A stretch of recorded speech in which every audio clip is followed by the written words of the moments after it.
Bismillahirrahmanirrahim. Assalamualaikum warahmatullahi wabarakatuh.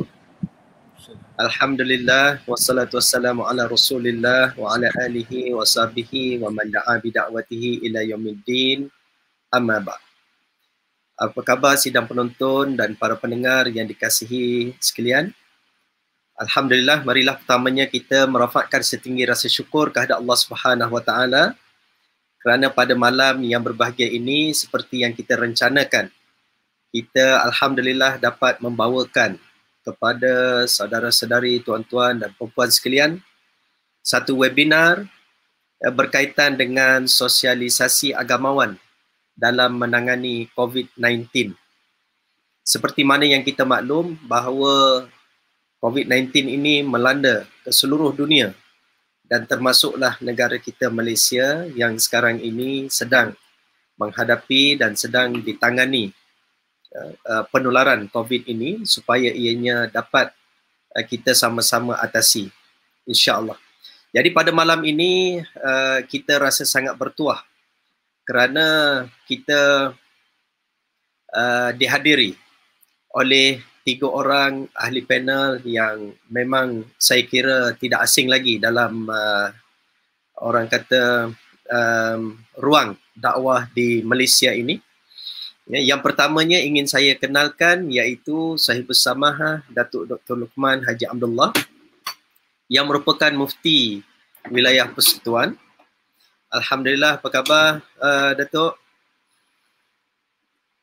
Alhamdulillah, kabar baik. Terima kasih Prof. Ruslan. Yang keduanya, kita juga rasa sangat bertuah kerana pada malam ini kita dapat bersama dengan seorang tokoh yang sering kita tunggu, kita nanti-nantikan setiap hari dalam televisyen untuk kita mendapat perkembangan terkini berkaitan dengan COVID-19. Iaitulah bersama dengan kita Tan Sri Datuk Sri Dr. Nur Hisham Abdullah yang merupakan Ketua Pengarah Kesihatan Kementerian Kesihatan Malaysia, KKM. Tan Sri. Yeah. Alhamdulillah. Baik, alhamdulillah. Okey, yang ketiga bersama dengan kita adalah Datuk Dr. Sirajuddin Suhaimi yang merupakan Timbalan Ketua Pengarah Operasi, baru sahaja dinaikkan ke jawatan Timbalan Ketua Pengarah Operasi ini ya. Tahniah Datuk. Alhamdulillah, terima kasih. Daripada Jabatan Kemajuan Islam Malaysia ya, JAKIM. Ya, Prof. Ya, sidang hadirin sekalian, pada malam ini program kita adalah anjuran bersama daripada Pertubuhan Intelektual Negara Pintar, Persatuan Ulama Malaysia PUM dan juga Yayasan Muslimin Malaysia Berhad, yang mana ketiga-tiga pertubuhan NGO ini bergabung pada malam ini untuk membawakan webinar kita yang kita rasakan perlu untuk kita bincang dan perlu untuk kita kupas bersama berkaitan dengan bagaimana sosialisasi agamawan, agamawan dan juga rakyat Malaysia secara amnya dapat untuk kita membantu bagi orang kata apa, mengekang penularan COVID-19 yang berlaku pada hari ini. Sebahagian daripada rakyat Malaysia kita tahulah, sebab kita semua biasa dengan media sosial, kadang kita terima macam-macam WhatsApp, macam-macam pandangan, ada yang sampai yang tak percaya pun COVID-19. itu berlaku di Malaysia. Jadi ini adalah satu realiti yang kita lihat terdapat di luar sana. Jadi sidang penonton, para pendengar sekalian, insya-Allah pada malam ini kita akan bagikan kepada 3 segmen webinar kita. Segmen yang pertama adalah kita akan mendengar ucap pertama daripada ketiga-tiga panelis kita. Setiap panelis akan berucap lebih kurang dalam 15 ke 20 minit. Kemudian segmen yang kedua kita akan pergi terus kepada sesi soal jawab. Sekiranya para penonton mempunyai soalan, boleh untuk terus tuliskan di ruangan komen di dalam Facebook ataupun yang mengikuti melalui YouTube, boleh tuliskan terus dan saya akan cuba untuk pick up dan saya akan cuba untuk lihat soalan-soalan tersebutlah. Kemudian segmen yang ketiga nanti adalah ulasan akhir daripada ketiga-tiga tetamu yang kita undang pada malam ini. Jadi untuk tidak melengahkan masa, saya terus sahaja kepada panel kita yang pertama, iaitu yang berbahagia Sahibus Samahah Datuk Dr. Luqman Haji Abdullah, yang mana kita tahu bahawa Sahibus Samahah Datuk Mufti telah lebih setahun dilantik memegang jawatan sebagai Mufti Wilayah Persekutuan, yang ianya dilihat sangat mencabar terutamanya ketika negara sedang berdepan dengan ujian pandemik COVID-19 ini. Ada pihak-pihak yang kita lihat cuba memberikan pujian, Alhamdulillah. Tetapi di sana ada juga para netizen yang semacam tidak berpuas hati apabila Sahibus Samahah dipetik mengeluarkan kenyataan-kenyataan tertentu yang dipetik oleh akhbar. Baru-baru ini sebelum dalam bulan Ramadan kan kita tengok isu itu berlaku, dan ada yang seakan-akan menimbulkan polemik pula di atas kenyataan Sahibus Samahah Mufti berkaitan dengan merentas negeri seperti mana yang dipetik oleh akhbar tersebutlah. Jadi dalam situasi begini, bolehkah Sahibus Samahah Datuk menjelaskan perkara ini dan bagaimana seharusnya peranan agamawan yang perlu untuk dimainkan dalam konteks kita berdepan dengan pandemik COVID-19 ini? Silakan yang berbahagia Datuk. Assalamualaikum warahmatullahi taala wabarakatuh. Bismillahirrahmanirrahim. Alhamdulillahirabbil alamin. Wassalatu wassalamu ala asyrafil anbiya wal mursalin wa ala alihi washabihi ajma'in. Terima kasih sahabat saya Profesor Dr. Ruslan Muhammad Noor atas jemputan untuk saya berkongsi. Yang saya hormati Tan Sri Dr. Nur Hisham Abdullah dan sebagai panelis pada malam ini, dan bahagia Datuk Dr. Sirajuddin yang baru saja dinaikkan pangkat ke Timbalan Ketua Pengarah. Pasti tahniah Datuk dan semua yang mengikuti program kita pada malam ini. Alhamdulillah dapat saya bersama dengan tokoh-tokoh yang tidak asing lagi di negara kita ini dalam sama-sama kita menghadapi situasi ini dan sama-sama kita bersama mengurus suasana yang kita ada pada hari ini.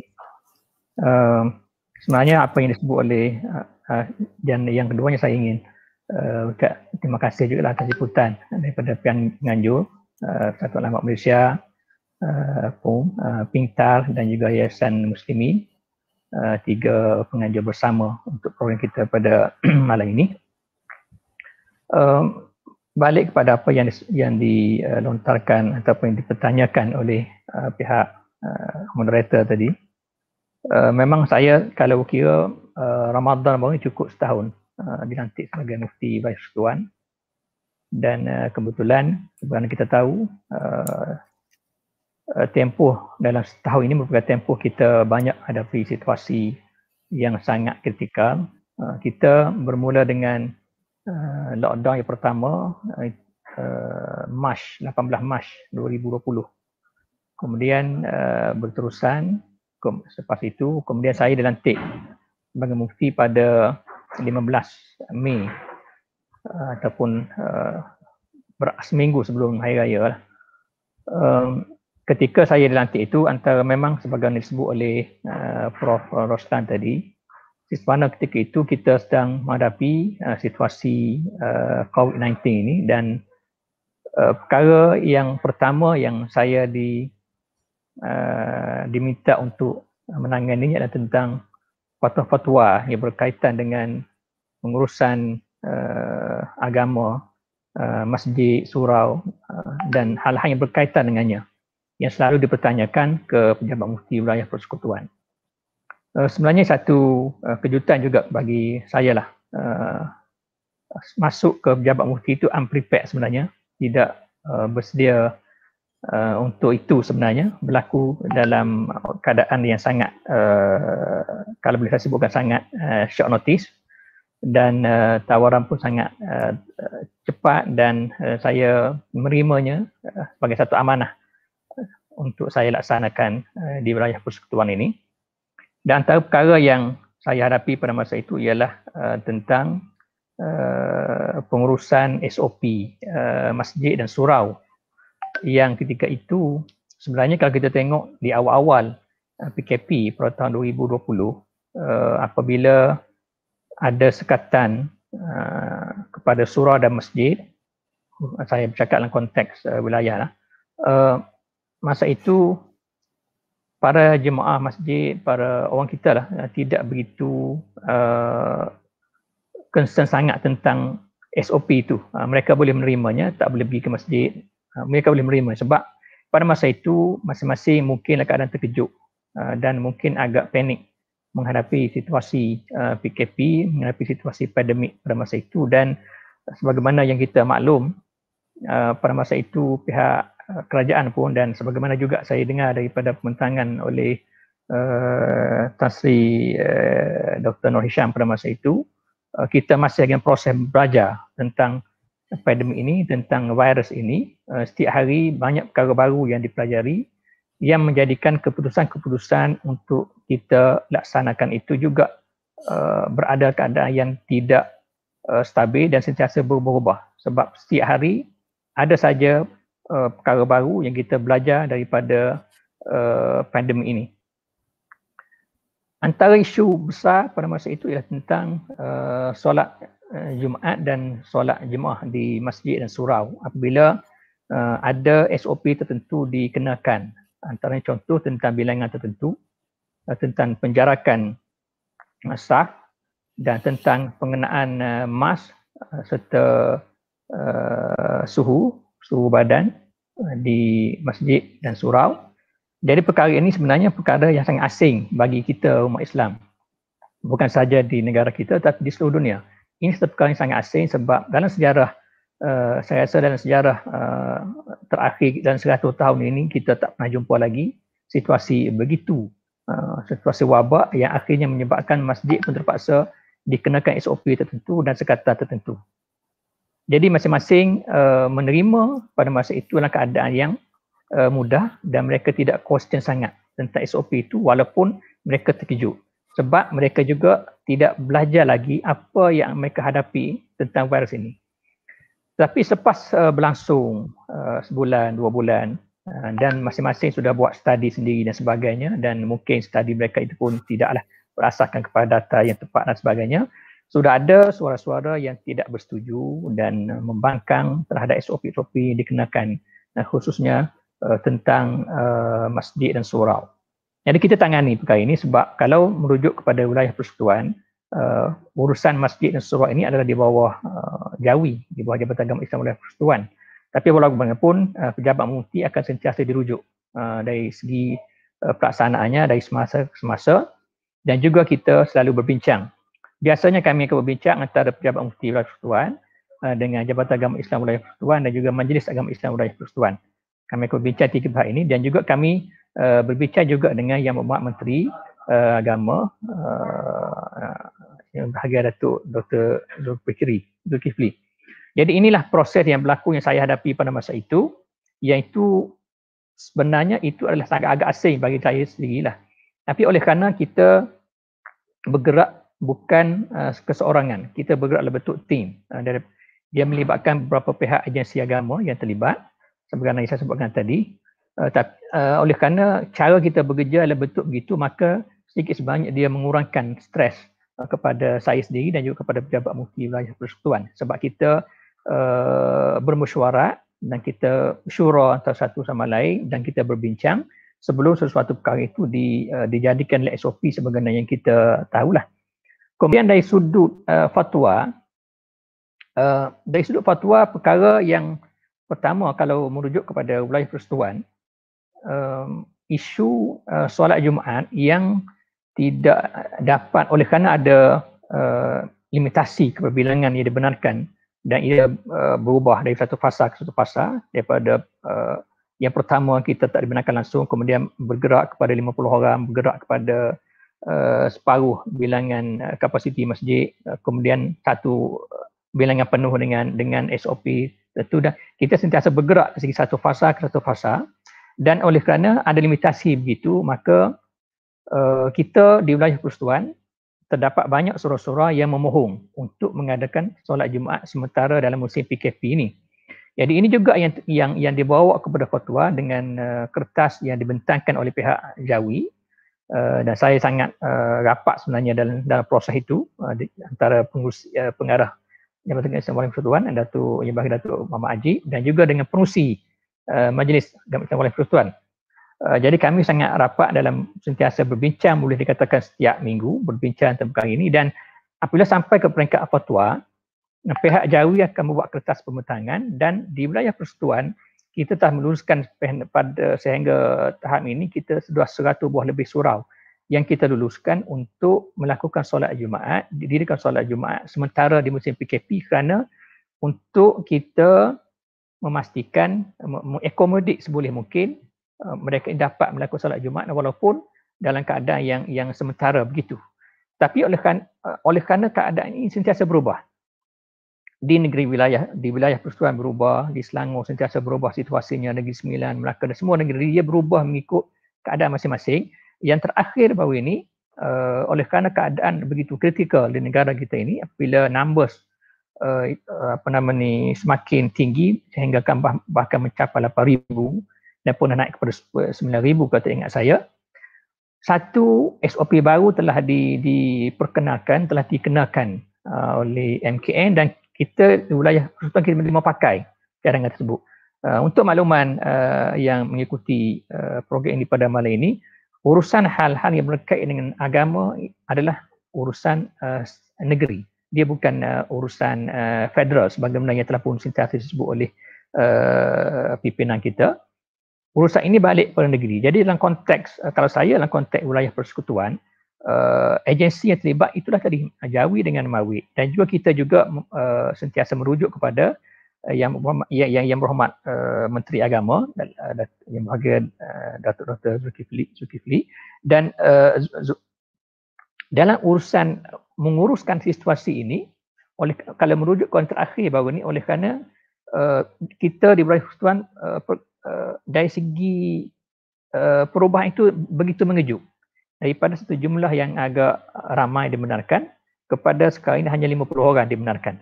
Jadi dengan jumlah yang begitu mengejut, jauh beza itu, maka tentu kita berdepan dengan satu kritikan yang tidak kecil lah daripada ramai di kalangan awam Islam kita lah dalam menghadapi situasi ini. Jadi ini perkara-perkara kita terpaksa hadapi dan kita tangani dengan sebaik mungkin. Sebab bagi saya, apabila suatu keputusan itu telah dibuat secara mesyuarat, secara syura, dan telah berasaskan kepada data-data yang lengkap, data yang cukup, yang meyakinkan kita untuk sampai kepada SOP berkenaan, maka kita laksanakannya demi menjaga kemaslahatan masyarakat yang ramai. Kita tak boleh fikir tentang individu tertentu, tak boleh fikir tentang diri kita, tak boleh fikir tentang keluarga tertentu sahaja, tapi kita perlu berfikir dalam konteks keseluruhan negeri ini, keseluruhan wilayah persekutuan dalam konteks kita, saya lah. Jadi itu yang kita hadapi, tapi walaupun kita sebenarnya dalam pelaksanaan SOP ini, kita berasaskan kepada rata-rata yang dibekalkan kepada kita dari sudut jangkitan penyakit ini, dari sudut apa yang kita hadapi, dari sudut kritikalnya situasi ini, dan dari sudut fasiliti kesihatan yang kita ada, yang tentunya kalau sekiranya jumlah mereka yang yang dijakiti semakin bertambah, tentu kita akan menghadapi situasi yang cukup ketika yang mana ketika itu fasiliti kesihatan kita tak dapat lagi menampu dengan keadaan yang ada. Jadi antara perkara oleh kerana bagi agensi agama kita berfikir dalam ruang lingkup bidang kuasa yang kita ada, iaitu hal-hal yang berkait dengan hal-hal keagamaan, masjid, surau, termasuk yang akan datang ini SOP korban pun kita telah pun angkat kepada ke bawah Yang Maha Mulia Sri Paduka Bagong Datuk Agong untuk untuk dapat perkenan daripada tuanku. Jadi hal-hal begini kita berfikir dari sudut bidang kita, bidang kuasa yang kita benarkan. Oleh kerana itu apabila kita sentiasa dikritik kenapa masjid begini dan di tempat lain macam lain, saya sebagai yang diamanahkan untuk mengurus dan juga agensi agama yang lain, saya kena sebut sebab Jawi dan Mawi adalah antara agensi yang berperanan cukup besar dalam pengurusan agama di Persekutuan ini, bukan hanya pejabat mufti. Bagi kita yang mengurus hal ini, kita tidak boleh menjawab bagi pihak yang lain. Kita melihat dari sudut hukum hakam yang ada. Apabila situasi wabak ini berada di situasi yang sangat kritikal, kita membuat kajian, ada pandangan hukumnya yang dibentangkan dan kita melihat data-data yang dibentangkan oleh Kementerian Kesihatan Malaysia dan kita melihat ada mengkaji daripada semua sudut. Jadi oleh kerana ada peruntukan-peruntukan hukumnya dalam ketika wabak ini dan ulul amri, dia berfikir dari sudut yang lebih besar. Dia tidak berfikir dari sudut individu sahaja. Dia berfikir dari sudut untuk menguruskan negeri dan kalau ada pekat federal untuk menguruskan negara lah. Untuk menguruskan satu negeri, dia bukan satu benda yang mudah. Kita tak boleh kita benarkan setiap individu untuk buat keputusan. Sebab itu kalau kita katakan kita buka masjid dan surau, tapi kita benarkan setiap individu yang datang ini menjaga SOP tertentu dan sebagainya, adakah kita betul-betul dapat memastikan setiap orang akan mengikuti SOP yang dikenakan? Sebab ada juga pandangan, dia kata kita bukakan masjid sepenuhnya tapi dengan SOP, penjarakan dan sebagainya. Tapi apa yang berlaku? Kita ada datanya. Di Persekutuan kami ada datanya. Ada khususnya yang terakhir, dalam kes-kes yang terakhir ini, ada datanya banyak berlaku kes-kes pelanggaran kepada SOP itu yang dan akhirnya ada kes berlaku dan membentuk kluster-kluster tertentu. Jadi hal-hal begini yang menjadikan bagi pihak yang membuat keputusan, kita terpaksa membuat satu keputusan untuk menjamin keselamatan sebuah negeri, bukannya menjamin keselamatan sebuah kampung ataupun sebuah daerah, tapi keseluruhan. Dan daripada situ kita berfikir tentang bagaimana SOP yang sebaiknya untuk kita bangunkan dan kita impose supaya ia dilaksanakan di peringkat surau dan masjid dan semua kaitan yang terlibat dengannya lah, termasuklah sama ada solat Jumaat, solat Jumaah dan termasuk solat Hari Raya dan termasuk ibadat korban yang akan kita sambut tidak lama lagi. Jadi ini yang saya hadapi dan tempoh itu Prof. Roslan ya. Yang saya rasa saya sebagai yang diamanahkan untuk melaksanakan tugas hal yang berkait dengan hukum, hal yang berkait dengan pandangan hukum, hal yang berkait dengan fatwa dan sebagainya, saya telah mainkan peranan itu, Jabat Mufti Wilayah Persekutuan telah mainkan peranan itu dan bukan dalam bentuk keseorangan. Ia dalam bentuk gabungan mesyuarat daripada pelbagai agensi yang berkaitan. Begitu juga kalau saya di Wilayah Persekutuan, kita bahkan dengan JAKIM pun kami terlibat. Ini Datuk yang berkaitan Datuk Dr. Sarjuddin Pengamat tahulah tentang hubungan antara pejabat Mufti Wilayah Persekutuan dengan bahagian penyidikan JAKIM khususnya.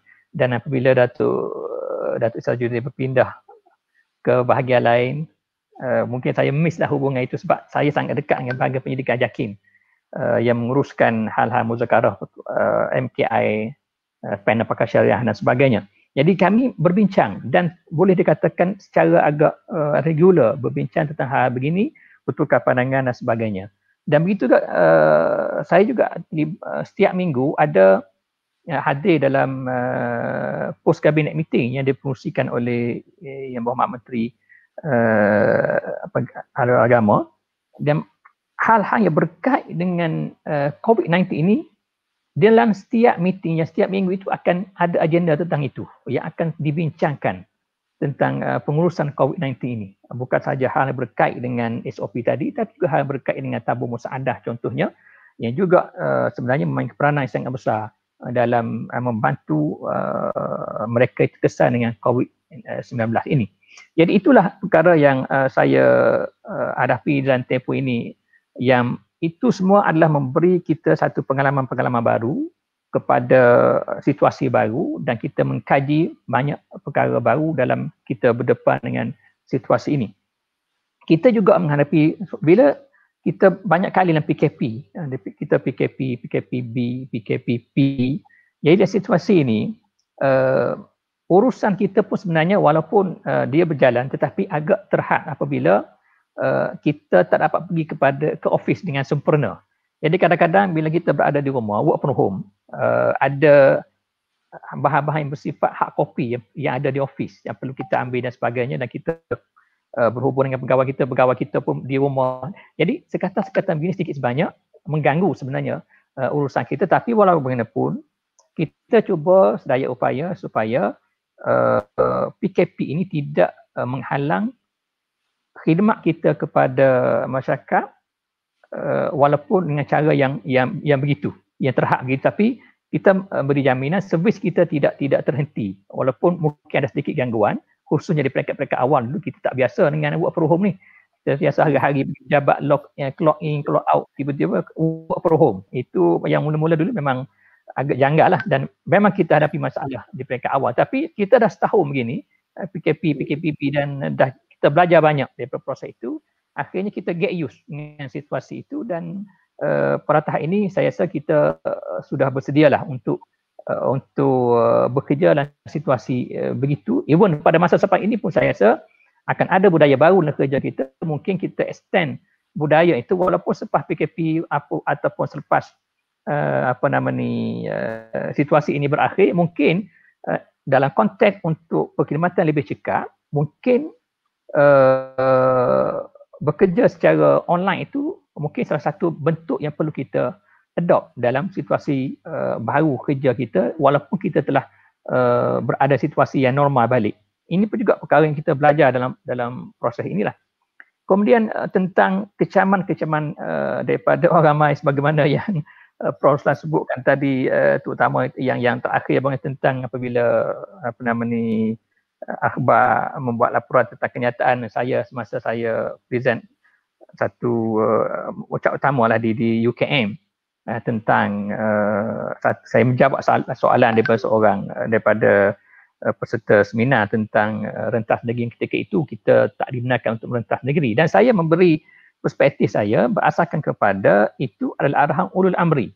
Dan pada masa itu juga kita melihat banyak report dalam surat khabar yang merujuk kepada pelanggaran dan penipuan dokumen yang berlaku di kalangan orang ramai yang rentas negeri, tipu dokumen dan sebagainya. Jadi adakah menipu dokumen itu dengan arahan ada ulul amri yang melihat rentas negeri pada masa itu sangat kritikal. Sebab masa itu kes makin naik, kes makin memuncak dan makin naik, dan ulul amri telah memerintahkan supaya tidak rentas sempadan. Saya memberi pandangan berasaskan kepada arahan daripada pemerintah untuk menjaga penularan jangkitan ini di kalangan negara kita lah. Jadi saya menjawab perspektif itu, dan kita juga dibekalkan dengan berita-berita yang macam itu yang saya sebutkan tadi. Jadi kalau kita lihat berkeseluruhan ucapan saya itu, ia merujuk kepada kita perlu patuh kepada arahan ulul amri, dan kita kalau saja kita nak rentah negeri dengan tidak ada keperluan dan sampai kepada peringkat kita menipu dokumen untuk itu, adakah itu kita boleh terima keadaan begitu? Jadi mungkin mereka melihat dari perspektif yang berbeza. Ialah sebab kita boleh fahamlah kita dah lama di situasi begini, tak boleh jumpa ayah bapa dan sebagainya, dah rentah negeri lama, mungkin stressful itu juga mengganggu pemikiran mereka, yang akhirnya mereka begitu tidak bersetuju dengan pandangan saya itu. Tapi walaupun saya memberi pandangan atas kapasiti saya yang diamanahkan untuk melaksanakan dan untuk menguruskan situasi yang kita hadapi pada masa sekarang ini. Dan saya juga mengharapkan agamawan kita turut serta dalam situasi ini, dalam usaha ini, sebab peranan agamawan dalam menguruskan situasi ini sangat penting. Agamawan mempunyai peranan yang penting sebab mereka adalah pemandu kepada masyarakat ke arah membawa masyarakat ke arah yang lebih baik, khususnya dalam menangani situasi yang kita hadapi sekarang ini. Kalau agamawan tak dapat berperanan sebagaimana yang sepatutnya dalam menguruskan ini, saya rasa kita akan menghadapi situasi yang sukar untuk kita keluar daripada masalah ini. Jadi saya lihat dari sudut perbezaan pandangan, kita boleh menerima. Sebab saya pun dalam, mungkin Datuk Seri Judin pun tahu pandangan saya dan sebagainya, dalam kita menguruskan hal ini, saya pun mungkin ada pandangan saya sendiri. Bila kita hadir mesyuarat dan dalam memutuskan suatu perkara, saya mungkin bagi pandangan saya berasaskan kepada apa yang maklumat saya ada, tetapi at the end, apabila keputusan telah dibuat, maka saya akur. Begitu juga saya harapkan daripada agamawan supaya mereka mungkin ada pandangan sendiri tentang suatu perkara, tetapi dalam mengurus situasi ini saya sangat-sangat mohon supaya semua agamawan bersama dengan kerajaan dalam menguruskan hal ini supaya kita dapat mengakhiri keadaan ini dengan secepat mungkin, dan dengan itu kita sama-sama dapat kembali kepada kehidupan yang normal lah selepas daripada ini. Jadi itu yang saya soal perbezaan pandangan itu, mungkin kita berbeza pandangan tapi ada platformnya untuk menguruskan perbezaan itu. Bukanlah bentuk kita menghasut orang ramai supaya kita tidak bersetuju dengan apa-apa SOP yang kita tetapkan. Itu saya rasa dah terkeluar daripada perkara yang baiklah untuk perancangan kita dalam mengurus situasi ini. Jadi saya rasa itulah sebagai usaha pertama lah Prof. Ruslan dalam perbincangan kita pada malam ini. Saya mohon maaf kalau sekiranya ada sedikit pelanggaran kepada waktu yang telah ditetapkan. Terima kasih. Ya, terima kasih yang berbahagia saya bersama Datuk Dr. Luqman Haji Abdullah yang telah berkongsi dengan kita tadi berkaitan dengan cabaran-cabaran yang menariknya berkaitan dengan netizen, ya, komen-komen daripada netizen itu yang sangat mencabar lah saya kira. Tapi apa yang disebutkan oleh yang berbahagia saya bersama tadi supaya para agamawan turut memainkan peranan, dan saya kira tidak terhenti kepada agamawan tapi seluruh rakyat Malaysia sebenarnya, ya. Baik, saya terus saja kepada panel kita yang kedua. Saya ingin mempersilakan yang berbahagia Tan Sri Datuk Sri Dr. Nur Hisham Abdullah, yang saya kira tidak asing lagi dalam ruang di negara kita ini, terutama ketika kita berdepan dengan pandemik COVID-19 ini setiap hari. Ya, boleh dikatakan bahawa Tan Sri memberikan update dan kemaskini berkaitan dengan COVID-19 ini.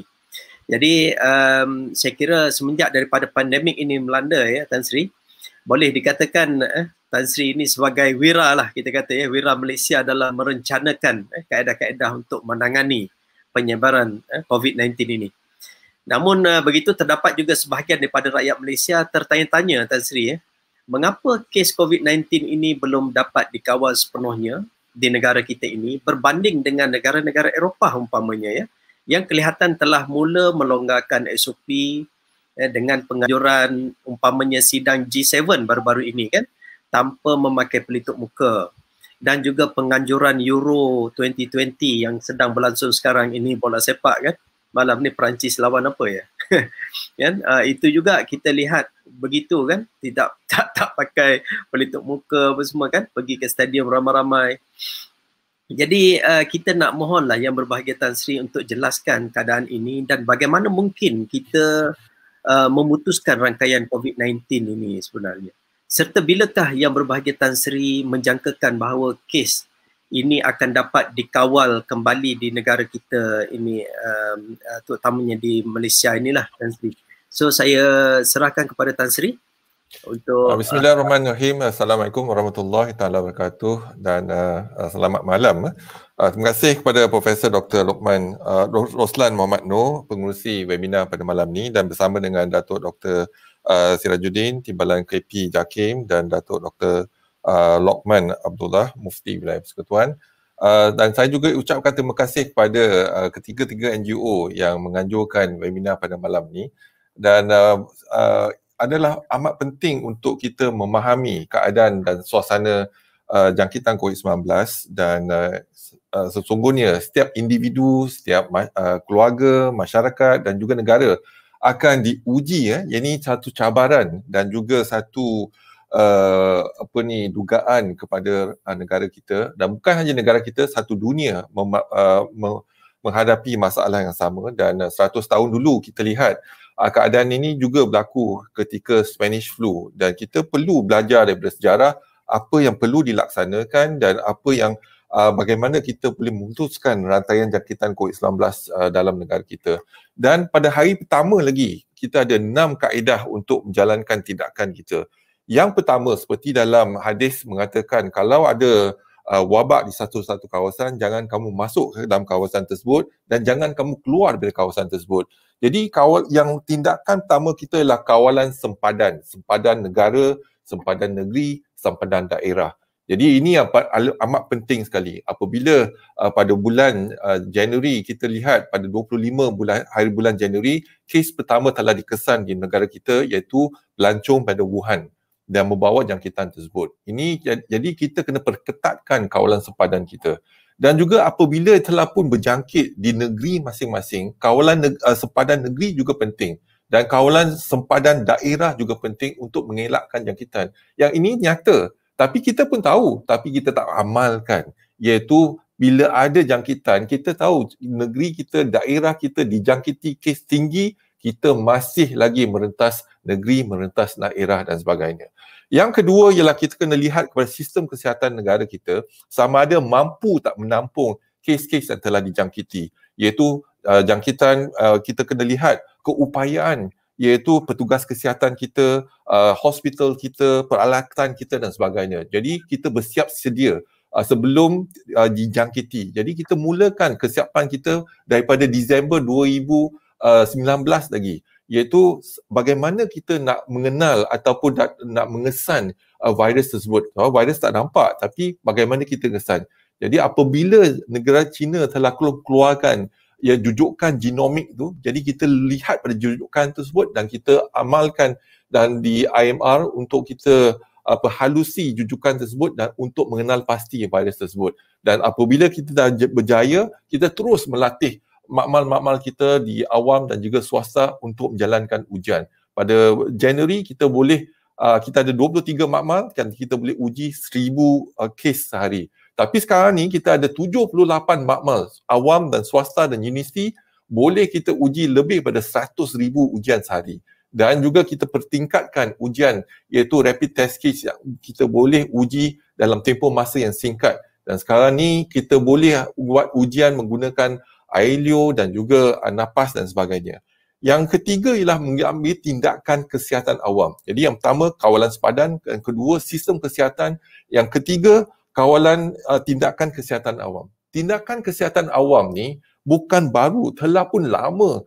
Zaman Rasulullah lagi telah pun ada tindakan kesihatan awam. Apabila ada tahun, jadi pastikan kita asingkan mereka yang telah dijangkiti. Dan kita galakkan orang duduk di rumah supaya tidak dijangkiti. Kalau kita duduk di rumah, tak keluar dalam komuniti, kita tak dijangkiti.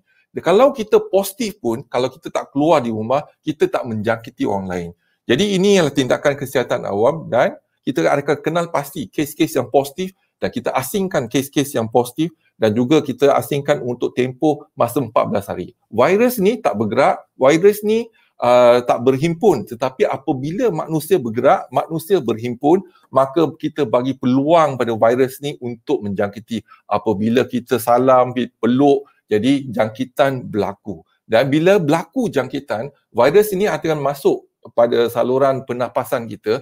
Pada permulaan di Wuhan dan juga di negara kita, virus ni di saluran pernafasan atas. Jadi kita ada demam, sesama dan juga kita gunakan swab. Tapi sekarang ni variant of concern kan menjangkiti paru-paru kita terus. Jadi kita tak ada kesan demam, kita tak ada kesan sesama dan sebagainya. Tapi bila virus menjangkiti paru-paru kita, dia akan masuk dalam sel-sel paru-paru kita dan akan membiakkan menjadikan sel kita jadi sel virus. Apabila virus load tinggi dan orang yang dijangkiti boleh merebak pula pada orang lain.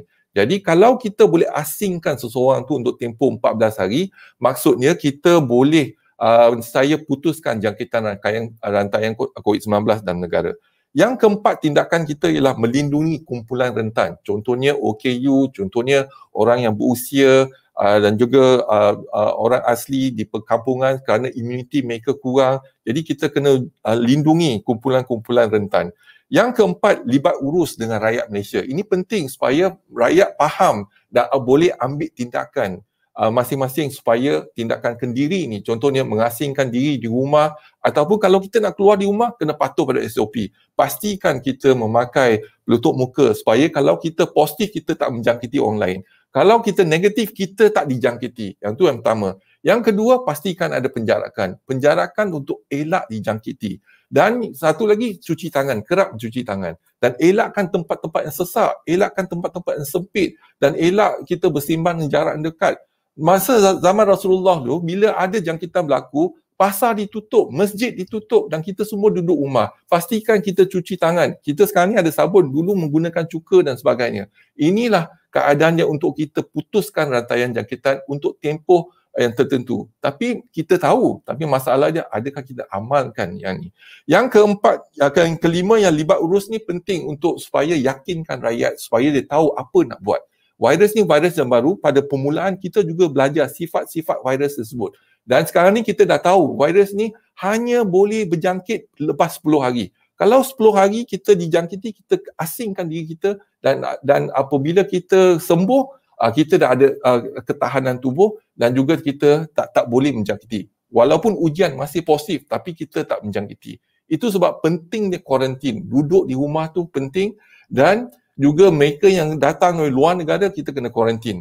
Dan yang keenam ialah pemekasaan komuniti. Jadi ketua kampung pastikan siapa yang masuk ke kampung, siapa yang keluar ke kampung, pastikan kampung tersebut tak dijangkiti. Begitulah kita melaksanakan kawalan sepadan antarabangsa. Pastikan mereka yang kembali daripada luar negara diasingkan, diuji pasti dan tak ada kes positif, barulah kita boleh campur gaul dengan masyarakat kita. Inilah tindakan-tindakan kita yang telah awal, iaitu pergerakan. Kita kawal ke pergerakan manusia, kawal pergerakan kawal perhimpunan manusia dan elakkan jangkitan. Sama ada pergerakan iaitu merentas negara, negeri ataupun daerah. Dan bila ada perhimpunan, tiada penjarakan, tiada pemakaian penutup muka dan tidak kerap mencuci tangan, maka virus ini akan merebak.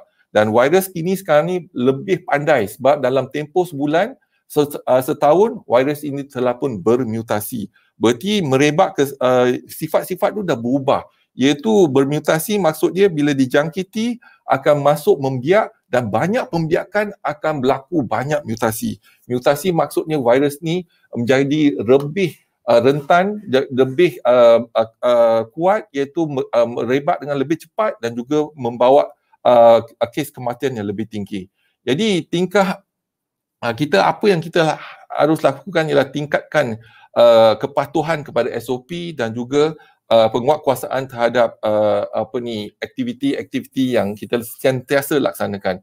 Masalahnya bila jangkitan ni mula, jadi mungkin kita boleh ambil tindakan yang cepat, tetapi sekarang ni masalah dia lah, ini adalah marathon, jadi banyak kelesuan mental dan fizikal untuk orang ramai, untuk duduk rumah, untuk buat kepatuhan. Tetapi begitu juga dengan petugas kesihatan, dan kalau ciri-ciri ini berlaku, maka kita dah tewas untuk melawan virus tersebut. Virus sekarang ni lebih kuat dan lebih cepat merebak dan sebagainya. Jadi kita lihat sekarang ni pada model kajian SEIR model. Kalau boleh saya lihat pada slide yang pertama. Yang ni slide yang pertama. Kalau kita lihat sini, SEIR model itu model kiraan, iaitu matematik yang kita lihat kepada mereka yang berpotensi dijangkiti. I ialah infected yang dijangkiti, R ialah recovery. Daripada E ialah exposure. Jadi kita tahu satu kiraan ni daripada 1 April hingga 30 Jun dengan matematik kiraan ni, kita dapati contohnya kita menggunakan R0 ataupun RT. Not ialah permulaan, RT ialah time, ialah masa. Jadi dengan penggunaan ni kita tahu keboleh jangkitan virus tersebut. Katalah R0 ialah 2, berarti 100 orang yang dijangkiti, maka dalam tempoh masa pengeraman ataupun inkubasi dalam 2 minggu dia akan, ataupun seminggu dia akan menjangkiti 200 orang. 200 orang akan menjadi 400, 800 dan meningkat begitu. Inilah kita katakan R, reproductive number jangkitan tu. Jadi kita lihat keadaan semasa sekarang ni, kita lihat pada awalnya ialah R0 ataupun RT ialah 2.2 selepas PRN Sabah. Dan kita melaksanakan PKP bersasar bersyarat pada 14 Oktober, iaitu kita membenarkan sektor ekonomi berfungsi. Tetapi kita boleh kurangkan R0 daripada 2.2 kepada 1.2. Tetapi kita tak boleh turunkan lebih lagi kerana ada lagi pergerakan iaitu sektor ekonomi dan juga perhimpunan di sektor ekonomi dan jangkitan berlaku. Dan apabila kita lihat sekarang ni, R0 yang kita mula pada 2.2 hingga 1.2 dan unjuran 1.2 kita nampak ikut unjuran warna merah. Jadi kalau kita lihat sepatutnya pada 14 Jun kita akan mencapai 13,000 kes sehari. Kalau 13 kes sehari, keupayaan hospital kita dah lumpuh. Dan tindakan yang kita lihat sekarang ni yang pacak ni kolom-kolom tu ialah kes-kes harian. Pada 1 hari bulan Jun kita laksanakan yang kolom yang gelap tu yang tindakan yang lebih ketat termasuk sektor ekonomi. Jadi dalam tempoh seminggu kita dapat ratakan dan sekarang kita lihat penurunan mengikut unjuran iaitu warna biru. Inilah kita sekarang ni kita menggunakan kaedah kesihatan awam. Next. Dan slide yang seterusnya kalau kita lihat yang ini ialah semalam kita ada 9,900, hari ini kita ada 5,911 kes dan kes yang aktif yang boleh menjangkiti ialah 64,523 kes dan kita tak dapat tempatkan kes-kes ini semua di hospital ataupun PKRC. Ada yang kita tempatkan di rumah dan hanya yang berisiko tempatkan di hospital. Sekarang ni kita nampak sikit penurunan iaitu kes yang dirawat di ICU 886. Sebelum ni 960 dan sekarang ni kes yang memerlukan bantuan alat pernafasan 441. Tapi kes kematian semakin menurun tetapi sekarang ni 702. Next. Dan yang kalau kita bandingkan slide 23 Mei hingga 5 Jun dan 6 Jun hingga 19 Jun kerana ada merentas negeri iaitu balik kampung untuk perayaan double celebration. Tahun lepas kita tak raya, tahun ni kita nak raya, kita membawa jangkitan tu dan melibatkan 25 kes kematian iaitu keluarga, ibu, adik dan sebagainya meninggal kerana kita bawa virus. Dan semua daerah dalam Semenanjung telah pun hampir jadi merah dia iaitu kes meningkat. Dan sekarang ni ada tindakan kita dalam tempoh 14 hari ada perubahan sikit iaitu adalah kuning dan jingga. Dan kita lihat next slide di Sabah dan Sarawak juga bersama iaitu di Sabah dan Sarawak musim perayaan merentas daerah perayaan gawai dan juga keamatan dan hari raya kita lihat kes meningkat semula. Ini adalah kerana pergerakan manusia dan pergerakan manusia membawa virus menjangkiti bila kita berhimpun dan akibatnya kes meningkat dan juga kes kematian meningkat. Next slide. Jangkitan ni berlaku dengan cepat tapi apa yang kita kena laksanakan ialah untuk pulih kita kena ambil tindakan yang lebih perlahan sebelum kita membuka sektor-sektor ekonomi, sosial dan sebagainya. Dan next slide. Kalau kita lihat inilah pergerakan dia selepas pilihan raya Sabah dan kita Kementerian Kesihatan inginkan lockdown yang total pada 14 Oktober tetapi kerana ekonomi di negeri Selangor ketika tu cadangan kita ialah untuk negeri Selangor saja. Hanya satu mukim yang terlibat, Mukim Kelang di daerah Kelang. Daerah Kelang ada 2 mukim tapi jadi kerajaan tak setuju sebab ekonomi 40% ekonomi negeri Selangor. Kita pun tahu kita kena imbangkan kesihatan dan juga ekonomi.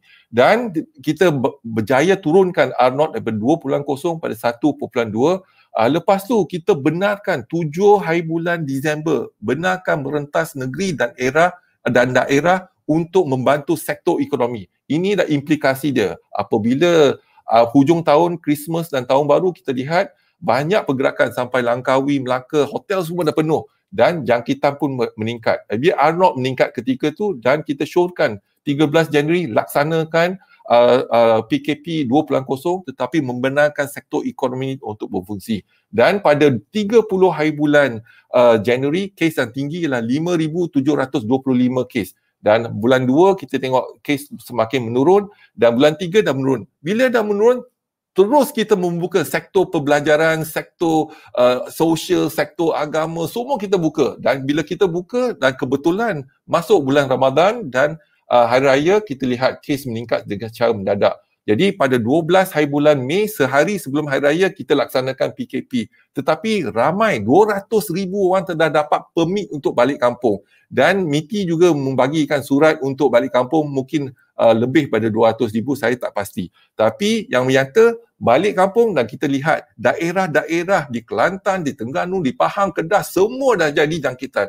Ini kita melanggar iaitu nasihat Kementerian Kesihatan untuk tidak balik kampung. Nasihat agama pun, kalau kita daripada Lembah Kelang kes yang tinggi, kenapa kita merentas negeri membawa kuman masuk ke kampung dan juga daerah kita? Jadi daerah kita semua terkesan.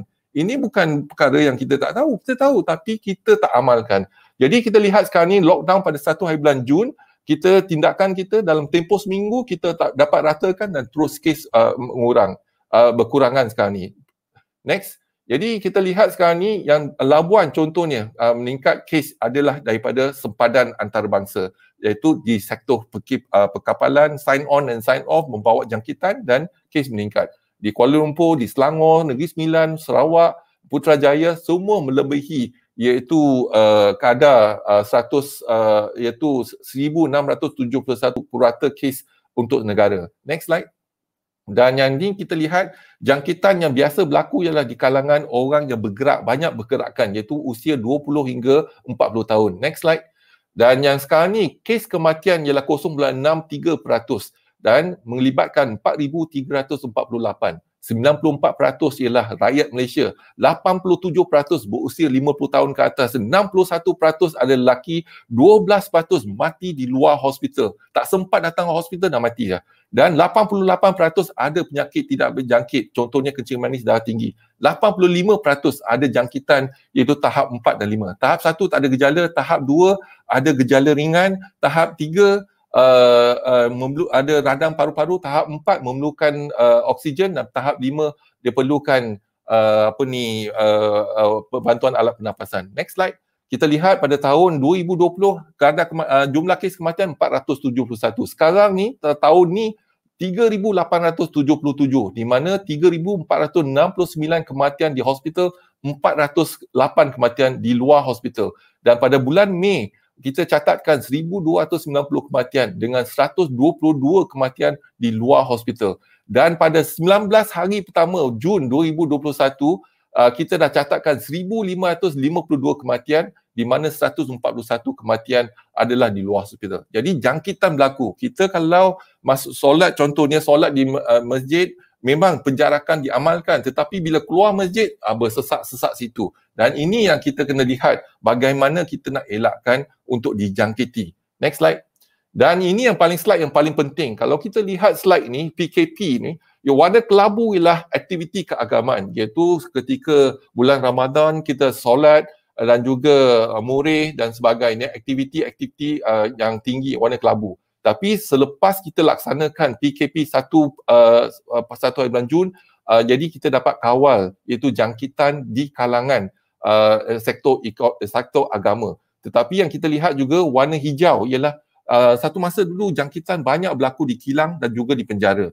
Tapi kita telah mengambil alih 13 PLKN dan 6 ken wawasan supaya banduan yang baru akan ditempatkan transit untuk 2 minggu sebelum masuk ke penjara. Dan dengan itu kita lihat warna hijau yang kurang. Jadi kes di penjara, jangkitan di penjara semakin terkawal. Tetapi aktiviti sosial masih berlaku dan juga sekarang ni kita lihat hanya aktiviti-aktiviti di tempat kerja. Jadi inilah kita kena gunakan kaedah kerja di rumah ataupun sekarang ni ada kilang-kilang yang masih dibuka dan jangkitan berlaku di kilang-kilang. Dan kita cadangkan kepada kerajaan untuk tutup kilang tu ataupun tingkatkan penguatkuasaan ataupun memberikan vaksin kepada pekerja-pekerja kilang. Inilah option yang ada. Next slide.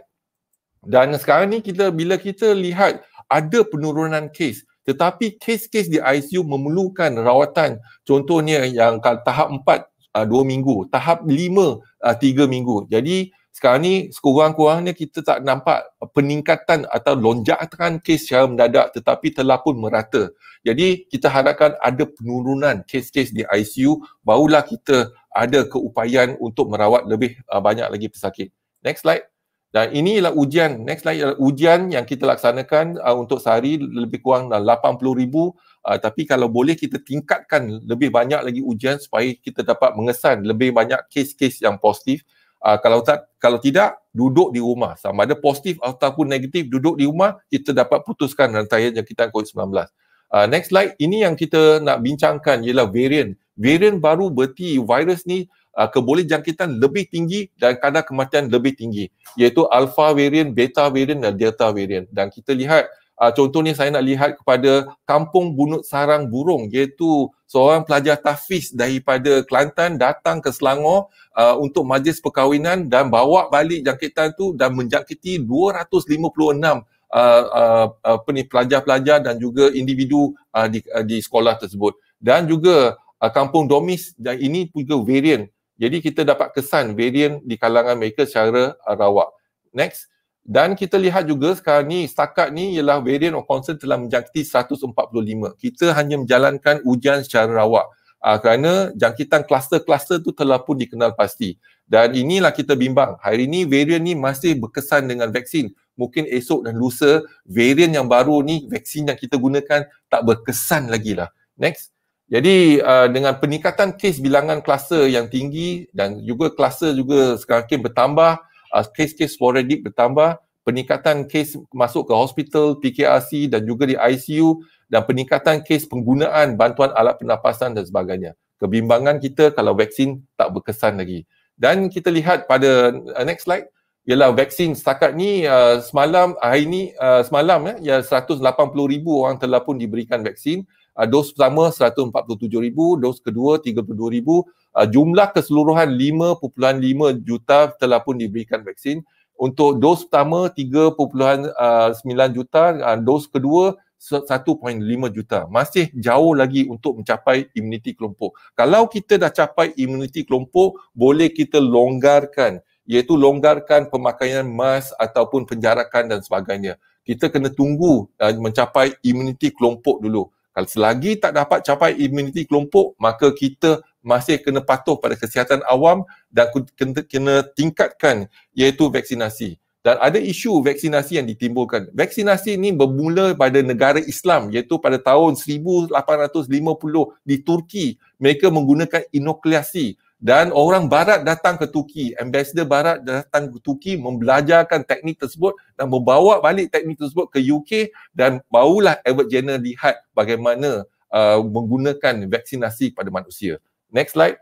Dan ini slide yang terakhir saya ialah kita lihat pada fasa kita, fasa 1, dan sekarang ni kita lanjutkan pada fasa 2, dan kita harap semua orang boleh duduk di rumah dan putuskan rantaian jangkitan COVID-19 dalam negara. Kalau kes kurang pada 4,000, kalau paras sederhana, jadi keupayaan hospital kita boleh ditingkatkan dan vaksinasi mencapai 10%, kita alih pada fasa kedua, iaitu perluasan senarai positif sektor sosial, sektor ekonomi, dan sektor sosial masih kekal ditutup. Dan fasa ke-3 dan ke-4, dan ini telah jangkaan yang telah kita ada. Sama ada berjaya ataupun tidak bergantung pada kita. Kalau kita nak berjaya untuk tidak pakai mask supaya kita boleh hadir ke melihat ke masjid dan sebagainya, kita kena patuh pada SOP sekarang, dapatkan vaksin dan kita capai imuniti kelompok. Itulah jalan keluar kita untuk negara kita dalam tempoh masa yang terdekat.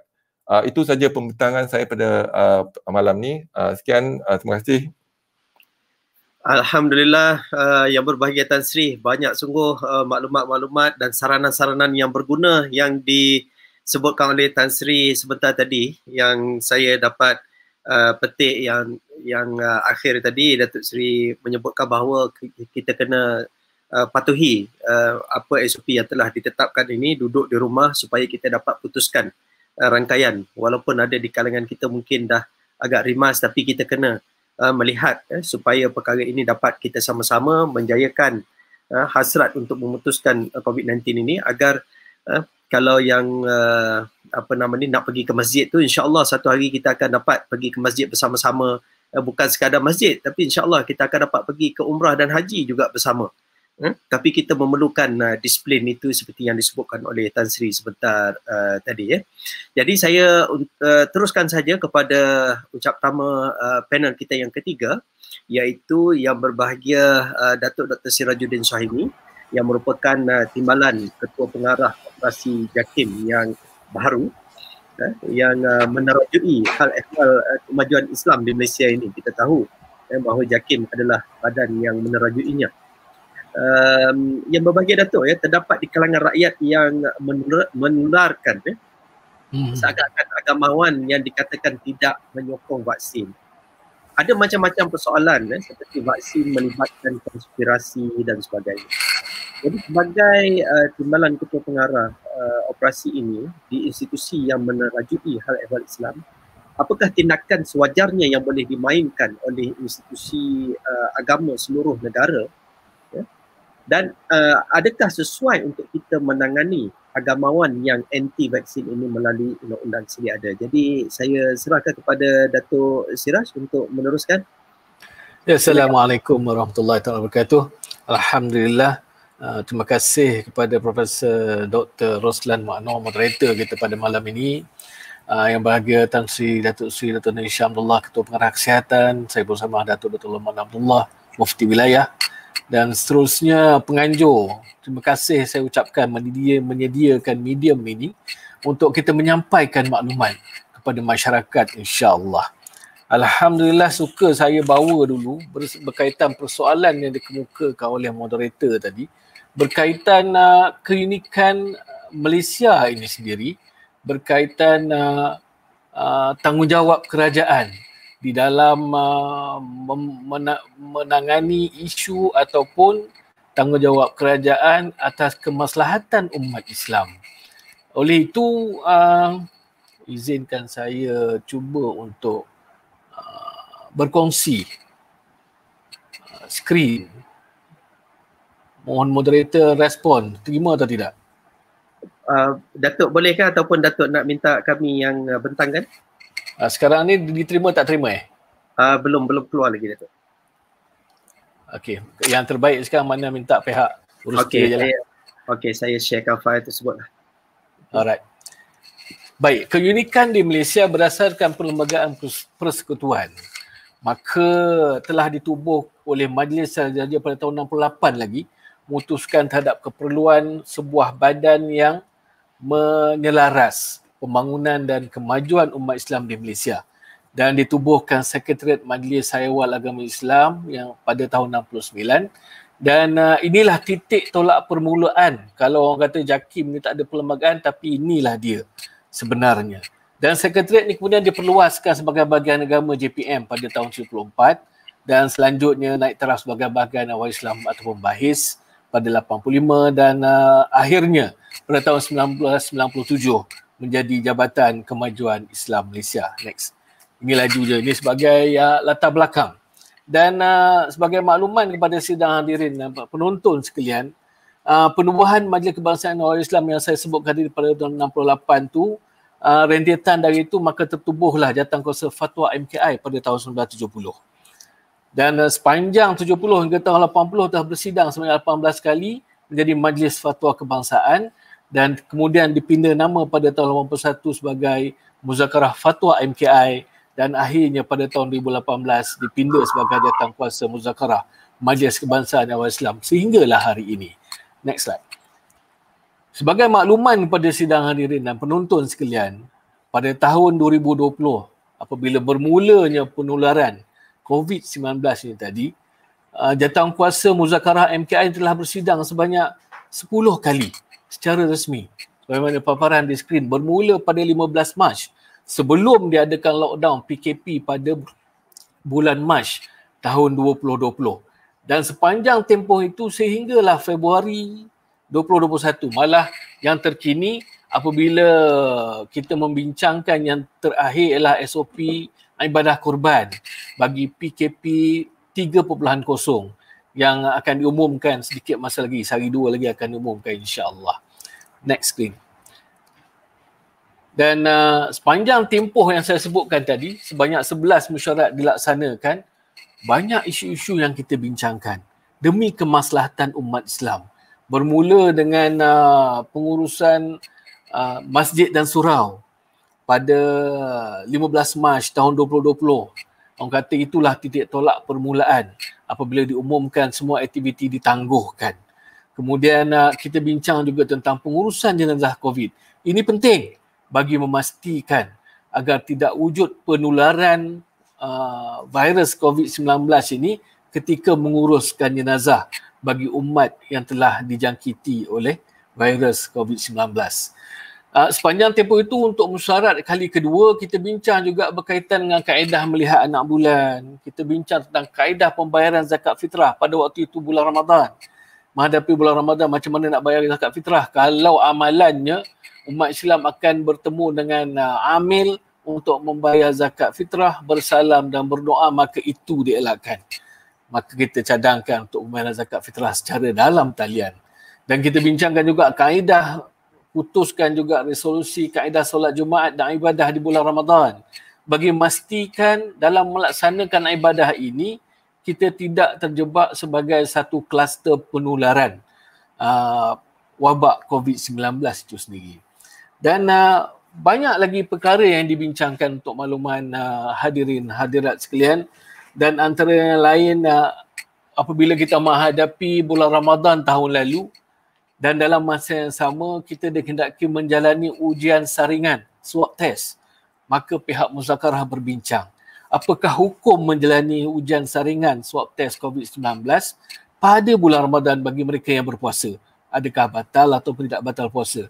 Maka hasil daripada resolusi ini, maka negeri-negeri mengambil keputusan dan memfatwakan di peringkat negeri masing-masing.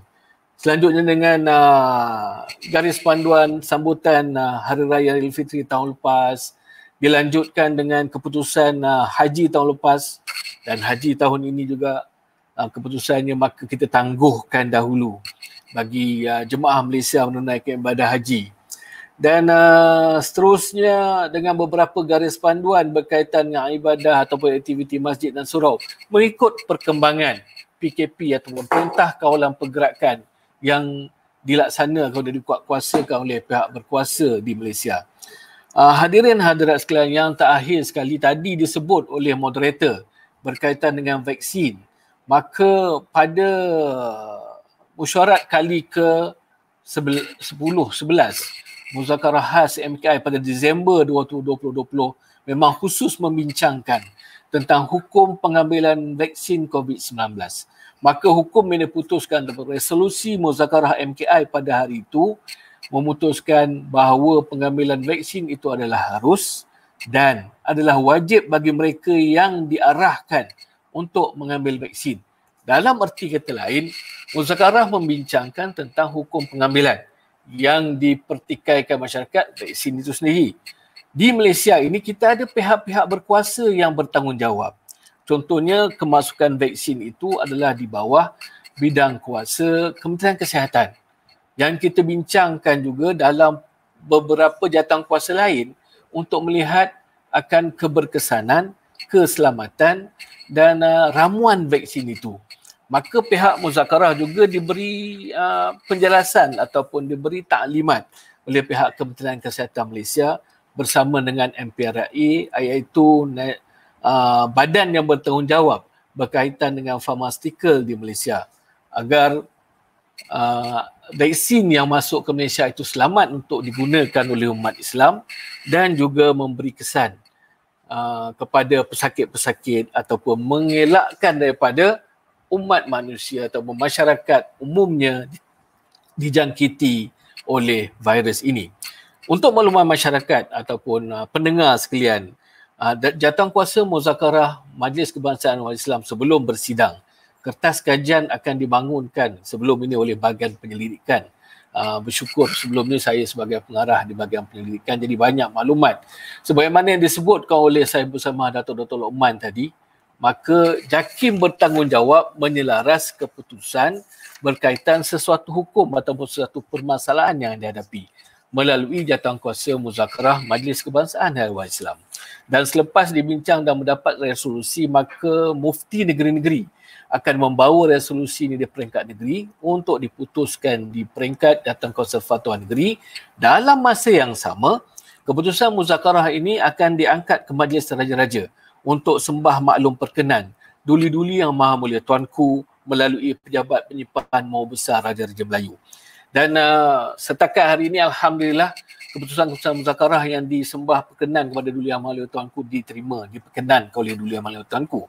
Dalam masa yang sama, dari dalam aspek pentadbiran kerajaan, SOP ataupun garis panduan ini kita bincang dalam Jawatankuasa Kerja pandemik COVID-19 di peringkat Majlis Keselamatan Negara. Dan di sini kita melihat pandangan MKN berkaitan dengan keselamatan. Kita dapat pandangan daripada Kementerian Kesihatan berkaitan dengan status semasa, dan selanjutnya juga dibentang dalam Jawatankuasa Teknikal Pandemik Yang Berhormat Menteri Kanan Pertahanan. Akhirnya keputusan ataupun resolusi draft SOP itu tadi akan dibentang ke sidang Majlis Keselamatan Negara yang dipengerusikan oleh Yang Amat Berhormat Perdana Menteri sebelum diwarta dan diumumkan kepada masyarakat untuk tujuan pelaksanaan dan penguatkuasaan. Secara umumnya sebentar tadi juga Profesor Moderator ada menyatakan apakah tanggungjawab JAKIM dalam memberi kesedaran kepada masyarakat berkaitan kewajipan vaksin itu sendiri. Kewajipan menerima ataupun mengambil vaksin. Ada beberapa platform sedia ada, antaranya berdasarkan keputusan kita adakan sidang akhbar sama ada oleh Yang Berhormat Menteri Jabatan Perdana Menteri, Yang Hormat Senator Datuk Dr. Zulkifli Al-Bakri, di samping mufti-mufti negeri juga di setiap negeri menyediakan. Sekarang ni pun saya lihat mufti-mufti agak aktif untuk membuat liputan, membuat siaran di media sosial untuk memberi kesedaran kepada masyarakat.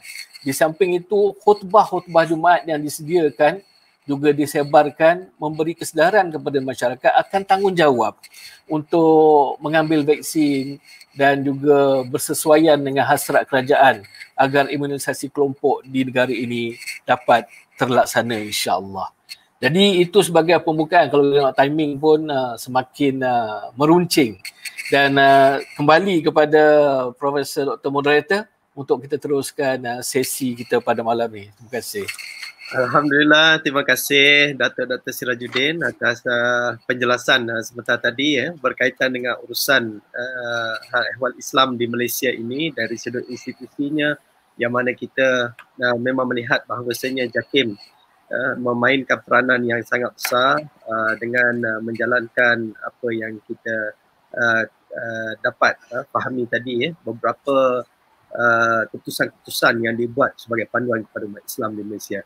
Baik, sidang penonton yang dikasihi sekalian, kita masuk kepada sesi yang kedua bagi webinar kita pada malam ini, iaitu sesi Q&A.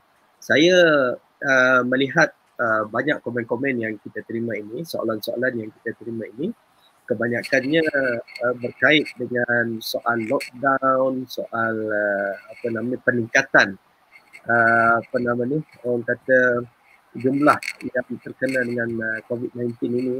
Ada yang bertanya ini, mungkin saya nampak macam ditujukan kepada yang berbahagia Tan Sri mungkin yang ini daripada Amboju ni, Facebook Amboju. Dia bertanya bagaimana menangani kluster kilang dan industri kerana terdapat kes yang dikesan majikan mendesak pekerja untuk bekerja walaupun didapati positif COVID-19. Saya rasa ini boleh Tan Sri untuk berikan sedikit pandangan. Terima kasih. Jadi soalan tu soalan yang baik. Jadi kita pun pelahati pada data-data kita. Data-data kita menunjukkan peningkatan kes iaitu di kilang-kilang. Dan tadi pun saya telah pun kongsikan satu graf yang menunjukkan sektor keagamaan telah pun kita kawal dengan baik. Sektor pendidikan juga telah pun kita kawal dengan baik. sektor penjara pun telah kita kawal dengan baik. Dan juga kita lihat sektor sosial ada sikit lagi, tetapi lebih lagi banyak ialah sektor kilang. Cadangan kita telah pun bangkitkan perkara ni di MKN, mesyuarat MKN.